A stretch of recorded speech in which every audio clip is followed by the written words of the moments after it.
Bonjour à toutes et à tous. Alors aujourd'hui, dans ce jour de Tisha B'Av, on termine une période de 21 jours, une période de 3 semaines qu'on appelle la période de Ben Hametzarim. Si on pourrait traduire littéralement, Ben Hametzarim, c'est l'entre-souffrance. Qu'est-ce que c'est cette souffrance? On va en parler aujourd'hui dans ce shiur. Qu'est-ce qui s'est passé à Tisha B'Av? Comment ça a commencé? Pourquoi Tisha B'Av? Et on va essayer de prendre un maximum de données pour nous et d'enseignements pour savoir qu'est-ce qu'on doit faire maintenant, nous, en tant que juifs, dans notre vie de tous les jours, avec notre femme, nos enfants? Qu'est-ce que chaque chose vient nous apprendre quelque chose? Donc, qu'est-ce qu'on va faire? Comment un homme juif, avec ce qui se passe, il apprend sur lui et il prend sur lui pour pouvoir avancer, pour pouvoir se changer? Le monde, Akadosh Baruch Hu, une des raisons que le monde a été créé rond, il y a plusieurs raisons. Alors, Achaim Akadosh, il donne quelques raisons dans la parasha de Bereshit, et une des raisons qu'on donne, c'est parce que le monde, il est rond comme une galgale, comme une roue, comme un ballon. Une fois, on peut être en haut, une fois, on peut être en bas. Et que pour nous dire aussi que l'histoire, elle revient sur elle-même. Tisha B'Av, comment ça a commencé? C'est quoi? C'est quand on a eu la première fois dans l'histoire du peuple juif, ce jour-là de Tisha B'Av. Dans la Torah, lorsque Akadosh Baruch Hu, il a demandé à Moshe Rabbeinu d'envoyer Shlach Lecha, il a d'envoyer pour lui des explorateurs, des espions en Eretz Israël pour vérifier la terre, pour voir. Quand ils sont revenus, ils ont parlé du Lashon Hara, ils ont parlé de Lashon Hara sur Eretz Israël, ils ont parlé de Lashon Hara sur Eretz Israël, ils se sont plaints. À cause d'eux, à cause de leur plainte, tout le peuple d'Israël qu'ils ont entendu, ils ont commencé à pleurer. Ils ont pleuré tous ensemble, c'était une chorale de pleurs. Ah, on pleure, on pleure. Ils ont commencé à pleurer tous ensemble. Kadosh Baruch Hu, il leur a dit, vous pleurez pour rien? Qu'est-ce que vous savez? Vous avez vu? Vous savez ce qui s'est passé? Est-ce que vous regardez les beaux fruits qu'ils ont apportés? Regardez ce qui vous dit Kalev Ben Yefouné. Regardez ce qui vous dit Yeshua Binoun.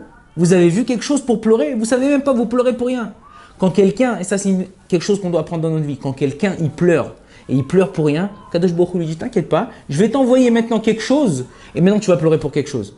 Par contre, quand un homme, même s'il a des difficultés, et il sourit, il se force à sourire, il se force à être joyeux, et il se force à ne pas faire une tête de Tisha B'Av. En Israël, quand quelqu'un il fait la tronche, quand quelqu'un il est pas joyeux, on dit pourquoi tu fais une tête de Tisha B'Av? Pourquoi tu fais une tête du 9 Av? En général, 9 Av, on ne se dit pas bonjour les uns les autres. On est triste. On va le matin à la synagogue, on s'assoit par terre au moins jusqu'à la moitié de la journée. On lit la Megillat Eicha. Donc le jour de Tisha B'Av, c'est une période, c'est un jour qui est triste, un jour où on va expliquer pourquoi il est triste. Donc c'est cette chose-là, pourquoi ils se sont plaints pour rien, ils ont pleuré pour rien. Depuis ce jour, pendant 40 ans, c'est cette faute-là qu'ils ont pleuré pour rien, qu'ils se sont plaints alors qu'il n'y avait pas lieu de se plaindre. Kadosh Baruch Hu leur a dit, à cause de ça, vos enfants rentreront en Eretz Israël et vous serez punis, vous ne rentrerez pas en Eretz Israël. Chaque année, à cette date-là, ce jour de Tisha B'Av, chacun va creuser une tombe, chacun va creuser un trou, ils s'allongeront le soir, dormiront dans cette tombe-là et le matin, celui qui se lèvera, il refermera cette tombe vide. Et celui qui ne se lèvera pas, Chas v'Shalom, alors il sera enterré. Et comme ça, chaque année, des centaines de milliers de juifs y mouraient à cause de cette plainte vaine, à cause d'avoir pleuré en vain, à cause de cette plainte en vain. Un homme, il doit se lever le matin, Baruch Hashem, je me suis levé, merci à Kadosh Baruch Hu. De dire Toda, de dire merci à Kadosh Baruch Hu, c'est pas facile. De dire Toda à un homme qui nous a fait un service, des fois on a notre fierté, on a honte, on n'ose pas ou... Bon, moi aussi je le rendrai ce service. Non, dis, habitue-toi. Il faut qu'un homme il s'habitue à dire merci. Quand un homme il s'habitue à dire merci, il saura dire merci aussi à Kadosh Baruch Hu. Donc chaque année, depuis ce jour-là que les explorateurs ils sont venus, chaque année, pendant 40 ans, des centaines de milliers de juifs ils mouraient et on les enterrait. Jusqu'au jour, à la 40e année, Kadosh Baruch Hu il a fait un miracle. Le nombre de juifs qui auraient dû mourir n'est pas mort. Ils se sont levés le matin, ils ont dit non. On n'est pas mort, on s'est tous levés. On a dû se tromper dans la date. On a du mal compter le mois. Le lendemain, pareil, rebelote, allongé. Creuser leur tombe, allongé. Le lendemain matin, ils se réveillent, tout le monde se réveille. Comme ça, pendant 3-4 jours, ils ont pensé qu'ils s'étaient trompés de date. Jusqu'à qu'ils sont arrivés au jour de Tou B'Av. Tou B'Av en Israël, c'est un jour où en général, la majorité des couples fixe leur date de mariage à Tou B'Av. C'est un jour où on dit, la Gemara nous rapporte qu'il n'y a pas de jour joyeux dans le peuple d'Israël comme Yom Kippourim et Tou B'Av. Tou B'Av, ce jour-là du 15 du mois de Av, où les jeunes filles sortent voir leurs khatanim, voir leur futurs mariés, leurs mariés promis. Et là, c'est un jour de joie. Et là, ce jour, pourquoi aussi c'est un jour de joie? Parce que là, Kadosh Baruch Hu, il a annulé cette xéra du Tisha B'Av, que ces gens-là qui ne sont pas morts, ils ont pu eux aussi mériter de rentrer en Eretz Israël. C'est difficile aussi ce qui s'est passé. Les deux temples du Beth Amikdash, les deux Beth Amikdash, les deux temples, ils ont été détruits quand? Les 2 jours les 2 jours du Tisha B'Av, c'est-à-dire à des 400 années de différence. Le premier Beth Amikdash a été détruit le 9e, à Tisha B'Av. Deuxième Beth Amikdash, 400 ans après, il a été aussi détruit à Tisha B'Av. Pourquoi? Parce qu'Akadosh Baruch Hu, il nous a dit chaque fois, à chaque année, à la même période, rappelez-vous le monde est rond, l'histoire elle se reproduit. Il arrivera quelque chose. Il arrivera quelque chose de dur. Maintenant, comment on remonte? Comment on essaye d'annuler ce décret-là? Combien de temps on va vivre avec ce décret-là, Chazvi Shalom, de souffrance et des mauvais décrets sur nous? Ça, on va le voir aujourd'hui, Bezrat Hashem, dans le cours sur Tisha B'Av. Une des choses pour laquelle on s'assoit par terre, on est en deuil le jour de Tisha B'Av, la raison, c'est pour se rappeler de la destruction du Beth Amikdash. Mais la destruction du Beth Amikdash s'est passée 70 ans avant l'ère vulgaire. Comment aujourd'hui on peut se rappeler de la destruction du Beth Amikdash? Comment aujourd'hui on peut se rappeler de la destruction en 4230 ans? On est en 5775. Ça fait 1945 ans que le Beth Amikdash, le deuxième Beth Amikdash a été détruit. Comment moi aujourd'hui en tant que juif, en allant à la synagogue, je peux ressentir parce que je vois les gens un peu tristounés? Moi, ça me fait rien du tout, je n'arrive pas à ressentir. C'est la question que tout le monde pose. C'est la question que tout le monde se demande. Comment je peux ressentir quelque chose que je n'ai pas vécu, quelque chose que j'ai entendu? C'est très difficile. Une fois, Napoléon Bonaparte se promenait dans les rues de Paris et il a entendu comme ça des gens pleurer. Il a cherché d'où venaient ces pleurs et il voit que c'est des gens assis dans une synagogue avec une petite bougie en train de pleurer. Il rentre dans cette synagogue-là. Et il voit le Rav, il voit les gens en train de pleurer par terre. Il leur dit, qu'est-ce qui se passe? Pourquoi vous pleurez? Il dit, on nous a détruit notre Beth Amikdash, on nous a détruit notre temple de Jérusalem. Il dit, quoi? Mais j'ai pas entendu. Hier, j'ai lu Le Monde. Il n'y avait pas de Beth Amikdash détruit. Il n'y avait pas d'article comme ça. Il dit, non, ça fait plus de 1900 et quelques années, plus de 900 ans, plus que 1800 et quelques années que le Beth Amikdash il a été détruit. Il a dit, quoi, 1800 ans et vous pleurez encore comme ça? Comme si c'était hier? Napoléon Bonaparte, il a dit, un peuple qu'il n'y a pas de passé, il n'aura pas de futur. Vous êtes un peuple qui a un passé, le peuple juif. Donc vous aurez un futur. Le Maguid Midouvna, il nous rapporte un machal, un exemple, une parabole pour nous faire comprendre la chose. Et là, on va bien comprendre cette chose-là. Pourquoi on n'arrive pas à ressentir? Pourquoi on n'arrive pas à ressentir cette peine-là que les gens, ils ont sur la destruction du Beth Amikdash? Il raconte comme ça. Il y avait un couple qui était marié depuis 10 ou 15 ans. Et là, allez-nous, ils n'arrivaient pas à avoir d'enfants. Ils n'ont pas arrivé, ils essayaient plusieurs choses pour essayer d'avoir des enfants. Et impossible d'avoir des enfants, impossible. Jusqu'au jour où la femme allait tomber enceinte, Baruch Hashem. Et là, ils ont commencé à acheter des cadeaux, des habits pour le petit. Ils ont commencé à acheter le lit pour le petit. Ils ont commencé à acheter une poussette. Les gens lui ont dit non, c'est pas bien, c'est avant qu'il naisse. Ça, c'est des superstitions. Non, ils ont commencé. Jusqu'au jour, au 9e mois, la femme a commencé à avoir des contractions. Le mari, ils courent ensemble, ils arrivent à l'hôpital. Et là, arrivé à l'hôpital, le mari, il est dehors, il attend la bonne nouvelle.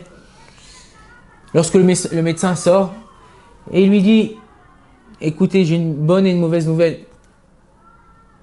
La bonne nouvelle, c'est que vous allez avoir un garçon, mais la mauvaise nouvelle, c'est que ou le garçon ou votre époux, ils vont y passer. C'est à vous de choisir qui doit y passer.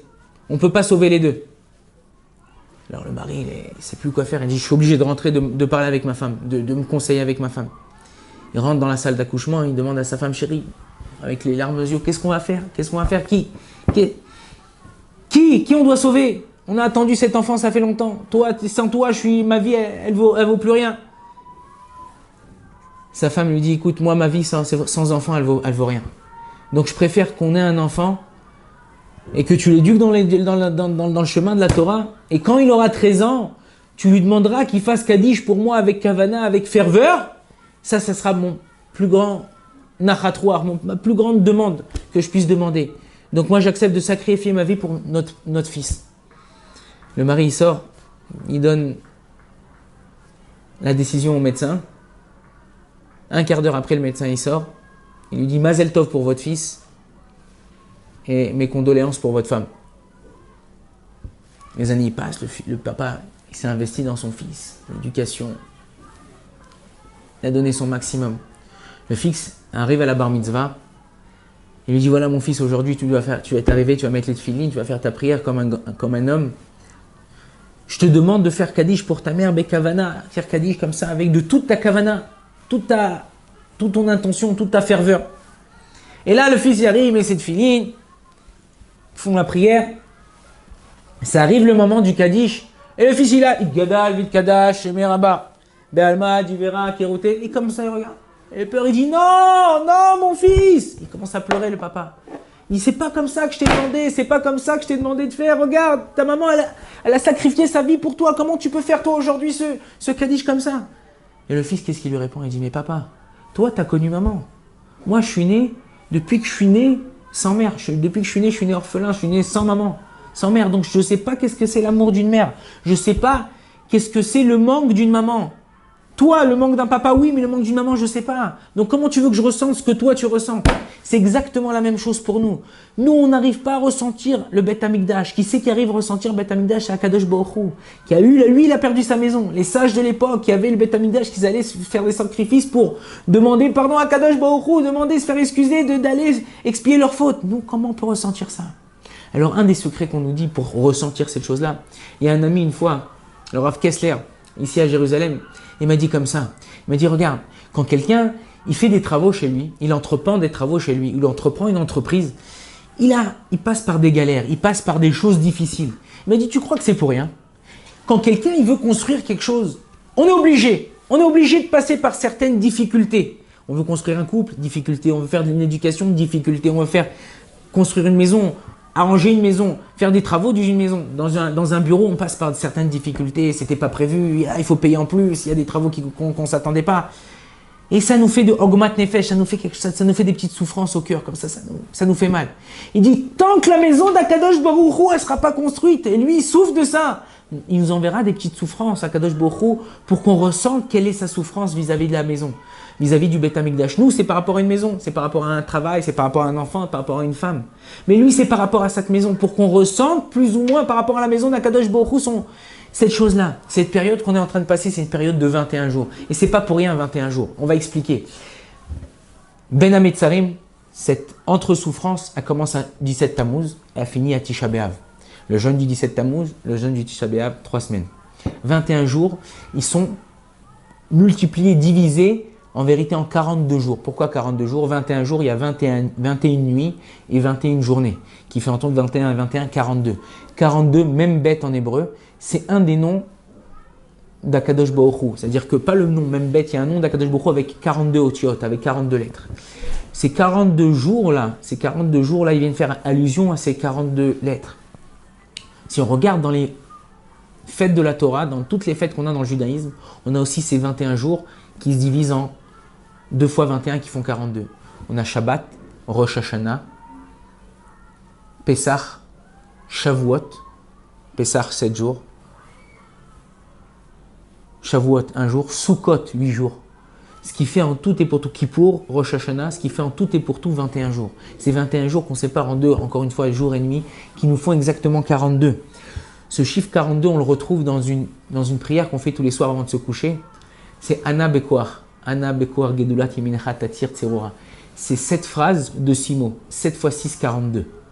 Chaque rachetevot, chaque début de mot, lettre, représente un des secrets des mots d'Akadosh, des noms d'Akadosh Baruch Hu.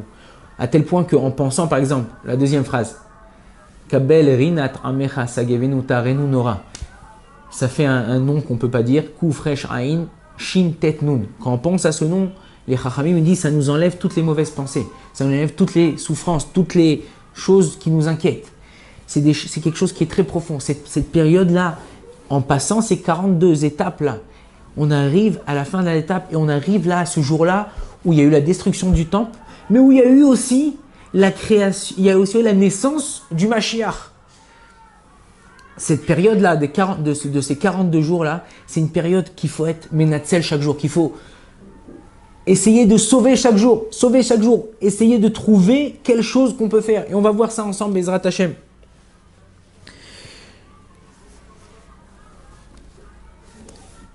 Ces 21 jours-là, ils sont représentés aussi dans l'amandier. L'arbre qui est un amandier, à partir du moment où il y a la floraison, c'est un des premiers arbres qui fleurit, en Israël en tout cas, dans le monde aussi. Entre la floraison et le début de la sortie du fruit, il y a 21 jours. Une amande, au début, quand vous prenez ce noyau-là, il est très amer, on ne peut pas le consommer.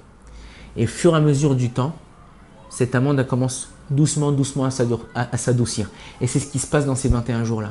On est dans une période de souffrance, mais doucement, avec comment nous on se comporte, on va voir avec la naissance du Mashiach, comment il est né. La Gemara dans le Yerushalmi, dans Masechet Brachot, elle rapporte comment le Mashiach est né, comment le Mashiach il est né.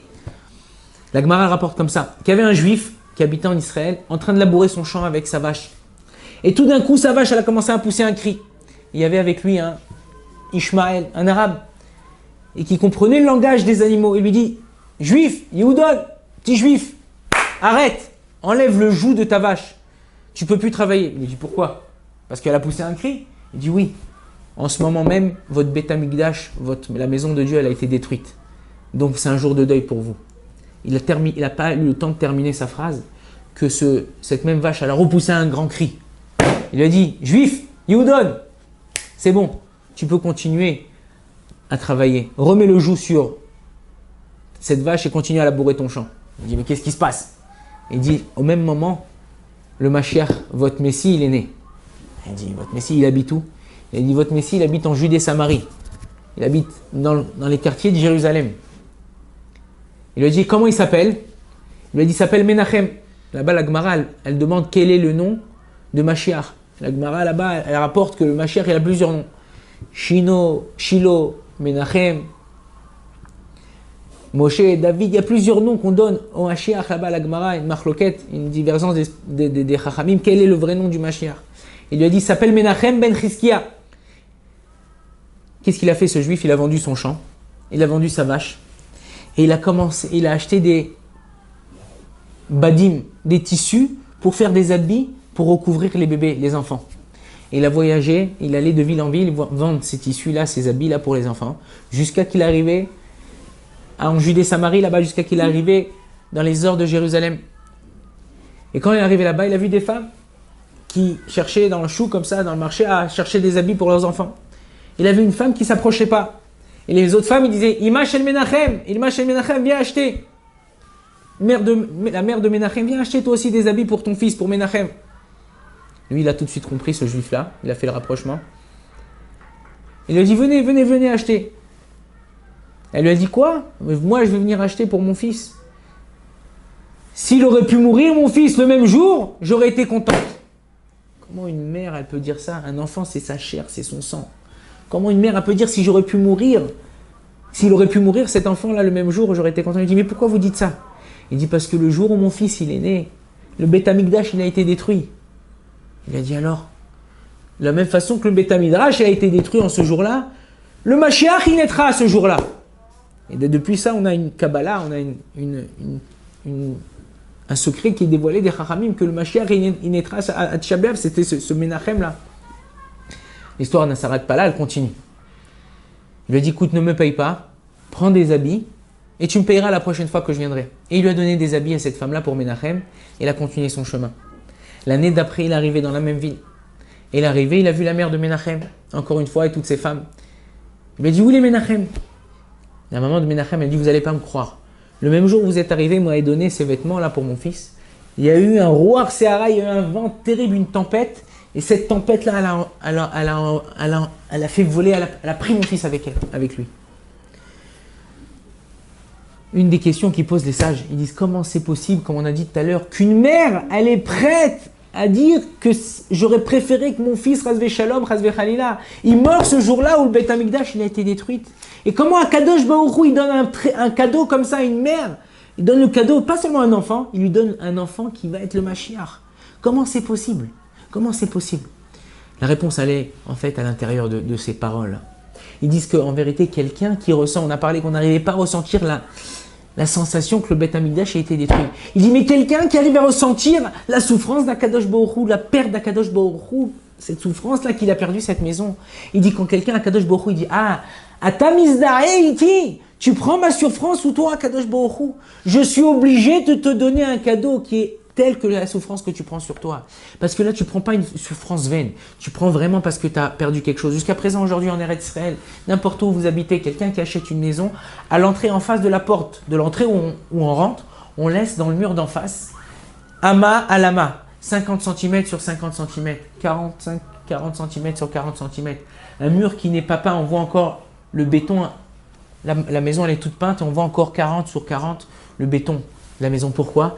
Pour que dire à Kadosh Baruch Hu, malgré que j'ai construit une maison en Israël, ma maison elle ne sera pas entière tant que ton Beth Amikdash ne sera pas reconstruit. Donc c'est quoi notre but à nous? Le but à nous c'est de nous changer, c'est de faire des efforts. Le Beth Amikdash il a été détruit pour une raison. Pour quelle raison le Beth Amikdash il a été détruit? Parce qu'il y a eu une haine gratuite entre nous. Une sinatrinam, une haine gratuite, une haine gratuite. Et donc il faut se changer à nous.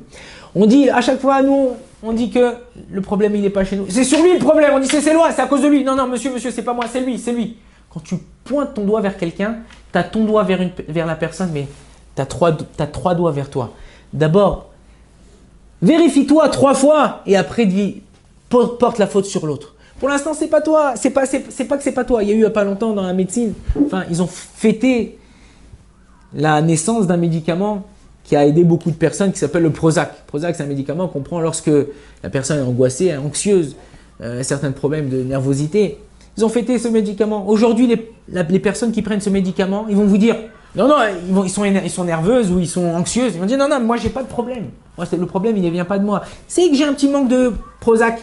Ok, il faut que je prenne mon Prozac pour... Le problème, il est chez toi. Les gens, le Prozac, c'est quelque chose d'extérieur. Le problème, il est à l'intérieur. Si tu sais que le problème est à l'intérieur, il ne faut pas faire les choses à l'envers. Il y avait une fois un homme, on voit un homme, il montait avec son 4x4 sur une montagne en marche arrière. On lui dit, mais qu'est-ce que tu fais? T'es fou quoi? Tu montes en marche arrière avec ton 4x4. Il a dit, non, parce que je ne sais pas si quand je vais arriver en haut de la montagne, si je vais pouvoir faire demi-tour. Bon, une demi-heure après, on le revoit, descend de la montagne en marche arrière. Il dit, mais qu'est-ce que tu fais en marche? Tu descends aussi en marche arrière? Il lui dit, ouais, bah sauf à la fin, en haut, il y avait la place pour que je fasse demi-tour. Le problème, il a fait les choses à l'envers. Le problème, il est chez nous. On peut faire les choses à l'envers. On peut essayer de baragouiner, on peut essayer de mentir, de faire des choses. Mais on n'arrangera pas les choses. Les choses, le problème, il est chez nous. Sauf, à la fin, on se fera attraper. À la fin, le problème, il ressortira. Le but, c'est de corriger notre problème. Pas d'essayer d'arranger le problème d'une façon ou d'une autre en faisant des combines. Et un certain Joseph Kahn aux États-Unis, il avait des problèmes de parnassa. Son métier, c'était d'apprendre à danser aux gens. Il faisait des cours de danse. Un vendredi, il sort de son cours de danse qu'il a donné. Il se promène là-bas aux États-Unis et il rentre dans une concession Jaguar. Il rentre, regarde les voitures. Et un des vendeurs là-bas, il dit, vous êtes intéressé peut-être par une voiture? Il dit, oui, je suis intéressé par celle-là, combien elle vaut? Il dit, celle-là vaut 90 000 $. Bon, 90 000 $, je suis preneur. Preneur, bon. Comment vous payez? Moitié chèque, moitié carte bleue. Chèque, il remplit le chèque, donne le chèque. Vendredi après-midi, 1h, 2h d'après-midi, il donne le chèque, fait passer la carte bleue, repart avec la voiture. Quand quelqu'un, même si c'est pas sa voiture encore, il n'a pas tout payé, il kiffe, il est là dans sa voiture, sort du garage de la concession Jaguar, il fait même pas 1 kilomètre, il voit un rachat de voitures d'occasion. Aux États-Unis, il y a beaucoup de terrains vagues comme ça, ou des terrains où les gens ils mettent des voitures bien lavées, bien brillantes comme ça, ils revendent des voitures d'occasion. Il rentre là-bas, il attrape le patron, il dit, vous êtes intéressé par acheter une Jaguar? Il dit, oui, combien vous voulez? Il dit, je veux 40 000 $. Il dit, 40 000 $, mais je vois qu'il y a encore les nylons, là, le plastique sur les sièges, comment 40 000 $? Il dit, c'est pas à toi, tu l'as peut-être volé. Il dit, non, voilà les papiers, il a acheté, payé moitié en truc, moitié en carte bleue. Il vérifie, il dit, c'est pas possible. 90 000, mais avant 40 000, 45 000, il y a un problème. Qu'est-ce qu'il fait? Il lève le téléphone, il dit, attendez 2 secondes, je dois vérifier certains papiers, je suis preneur. Il lève le téléphone, il appelle la concession Jaguar, il dit, mais dites-moi, vous venez de vendre une voiture à un homme comme ça et comme ça, à tel prix? Il dit, oui. Il dit non, parce qu'il est là, il veut me vendre la voiture à 40 000 $. Il dit attendez, arrêtez-le tout de suite. Peut-être que la carte bleue elle est passée, mais peut-être que le chèque, il n'est pas bon. Ils appellent la banque. Vendredi après-midi, la banque elle est fermée. Et ils disent arrêtez-le, on arrive avec la police. Le type il commence à lui parler, à essayer de lui dire ouais, le convaincre de rester encore un peu, de lui montrer d'autres choses s'il est intéressé par une autre voiture. Jusqu'à que Jaguar ils sont arrivés avec la police, il attrape, il dit monsieur vous êtes arrêté. Il dit quoi, je suis arrêté, qu'est-ce que j'ai fait de mal? Je veux vendre ma voiture. Il dit vendre votre voiture, attendez votre chèque il est peut-être pas bon. Il dit non mon chèque vous n'allez pas me toucher. Monsieur, comment vous pouvez acheter une voiture à 90 000 et une heure après même pas la vendre à moitié prix? Vous êtes arrêté, ils le prennent, ils l'arrêtent, ils le mettent dans une prison, enfin en maison d'arrêt comme ça, hop. Il lui dit écoutez, vérifiez, moi j'ai tout fait honnêtement. Vendredi après-midi, arrêté. Samedi, arrêté. Dimanche, arrêté. Lundi, son avocat, il arrive, il dit je comprends pas, qu'est-ce que vous avez fait à mon client? Ça, il a payé, vérifiez, appelez la banque. Ils appellent la maison, c'est lundi, ils appellent la banque, ils vérifient. Non, monsieur, le chèque, il y a de l'argent qui couvre ce chèque, c'est pas un chèque indécouvert. Ce même Joseph-là, il a attaqué, donc Jaguar, il a attaqué cette vente de voiture là en procès. Après 5 mois, il a eu un dédommagement. Vous savez comment ça se passe aux États-Unis? 3 500 000 $. Tout ça pourquoi? Parce qu'il a fait les choses à l'envers. Tu as fait une combine, tu as fait ta combine, tu as touché ton argent. Mais qui te dit que c'était le chemin pour t'en sortir de ça? Tu gagnais pas bien ta vie, c'était difficile pour toi. Mais non, c'est pas le chemin. Kadosh Baruch Hu, il attend pas ça de toi. Il attend pas ça de toi. Il attend que tu travailles toi-même, que tu fasses un effort. Tu viens de toi-même. Comme ça, on raconte aussi sur 4 étudiants à l'université de Stanford. Ces 4 étudiants très brillants, les meilleurs de toute leur section au niveau chimie. Ils avaient un contrôle de fin d'année. Et ça arrive, c'était la veille du contrôle. Ils savaient qu'ils allaient passer le mifran les doigts dans le nez. Ils ont dit la veille, on va faire la fête, on va sortir ensemble, ces 4 copains. Ils sont sortis, ils ont bu, ils sont rentrés, ils étaient fatigués, ils sont endormis. Lendemain matin, 10 h le contrôle. Ils ne sont pas réveillés. Ils se réveillent à 11 h, 11 h 30. Vite, ils prennent leur voiture, ils arrivent midi, une demi-heure avant la fin du contrôle. Ils arrivent une demi-heure avant la fin du contrôle, ils voient le professeur, ils disent on est désolé, on a eu un problème sur la route, qu'est-ce que vous avez eu comme problème? On a eu une crevaison. Bon, d'accord, écoutez, c'est vous, je sais que vous êtes sérieux et tout ça. Demain, contrôle, mais rien que pour vous. Bon, ils rentrent le soir, ils se préparent, ils vont dormir tôt. Ils reviennent le lendemain, ils arrivent pour le contrôle. Il dit voilà, comme vous n'êtes que 4, je vais vous séparer les 4, chacun dans une pièce. 2 questions au Mifran, 2 questions au contrôle. Une question sur 5 points, une question sur 95 points. Chacun dans une pièce. Il met chacun dans une pièce. Première question, question de chimie. Tac, tac, tac, il répond. Deuxième question, tous la même question. Dans quelle roue de la voiture vous avez une crevaison? Qu'est-ce qu'ils vont dire maintenant? Ils ne se sont pas mis d'accord. C'est pas vrai. Tu veux mentir aux gens. Tu peux mentir 1000 fois à une personne, mais tu ne peux pas mentir 1000 fois à la même personne.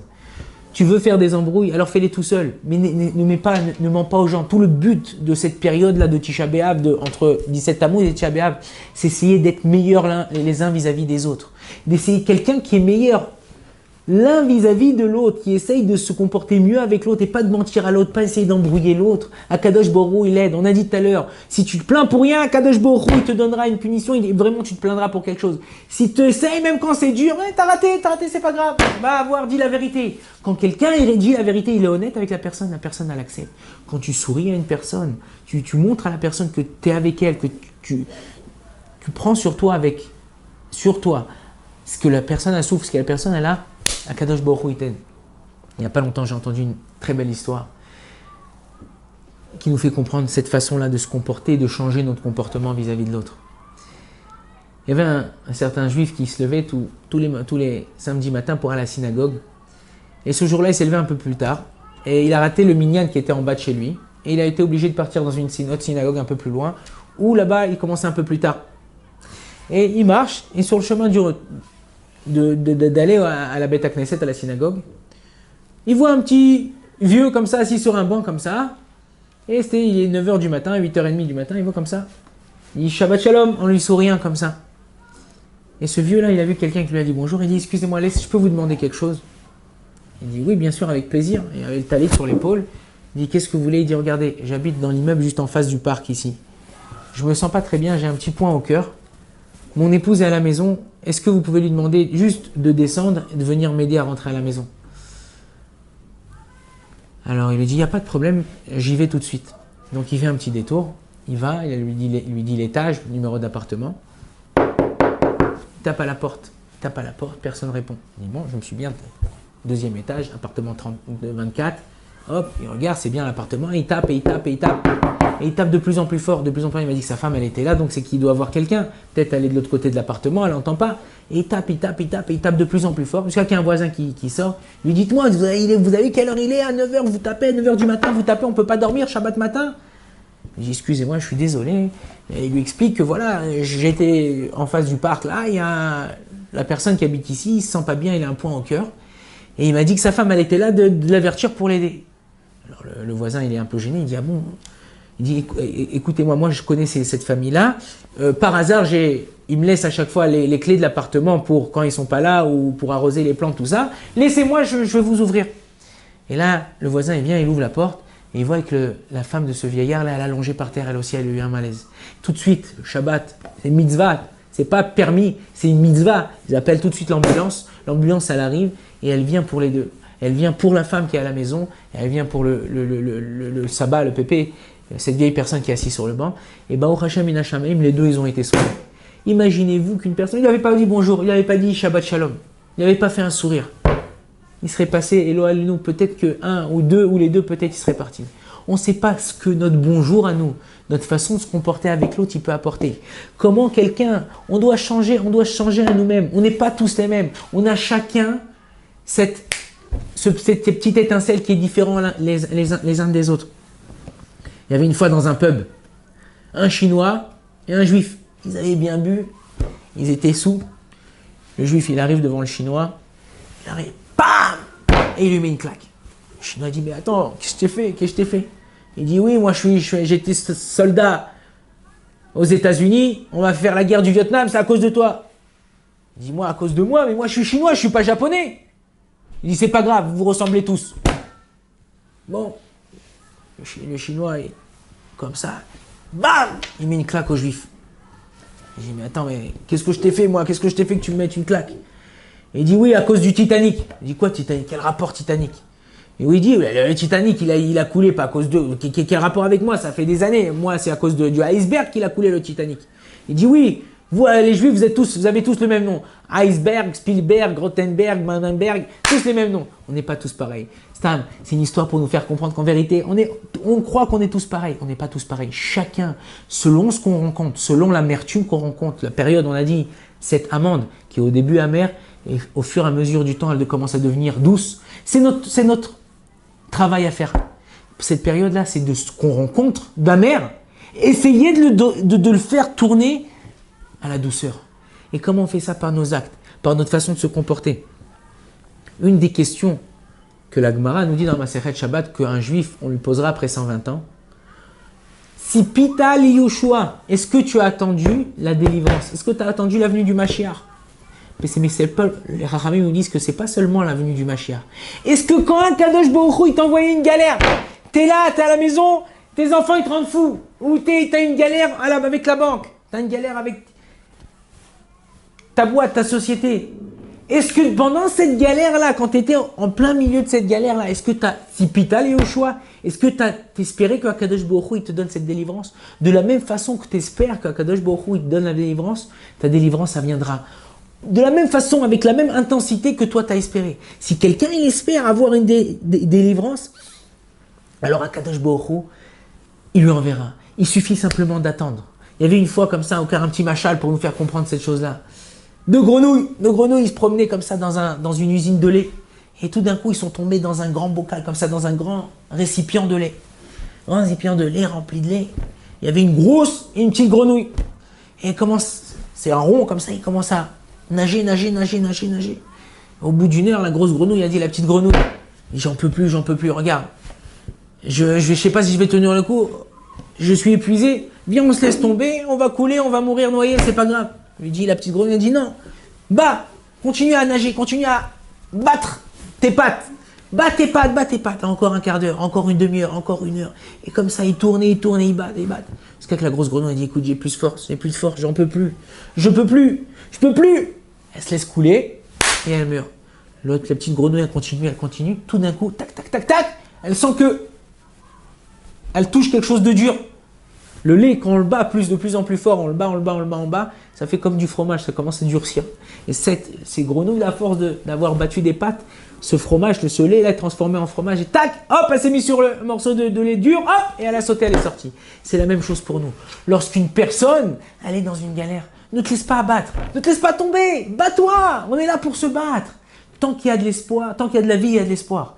T'es là, tu bats-toi, continue à te battre. Essaye de t'améliorer vis-à-vis des gens qui t'entourent. Essaye de t'améliorer vis-à-vis des gens qui t'apportent du bien. Apporte-leur du bien. Apporte-leur ce que tu peux apporter à toi de bien. Essaye de transformer cette amertume-là en douceur. Cette amande-là, qui était amère au début, essaye de l'adoucir au fur et à mesure du temps. C'est ça le but d'un juif dans ce monde. C'est d'essayer de changer le matzav kayam. C'est essayer de changer la situation donnée. Quand un juif il arrive à changer la situation donnée, il a tout gagné. Il se rapproche de son créateur, il se rapproche d'Akadosh Baruch Hu, et il rapproche l'avenue du Mashiach. Baruch Adonai l'olam, amen v'amen.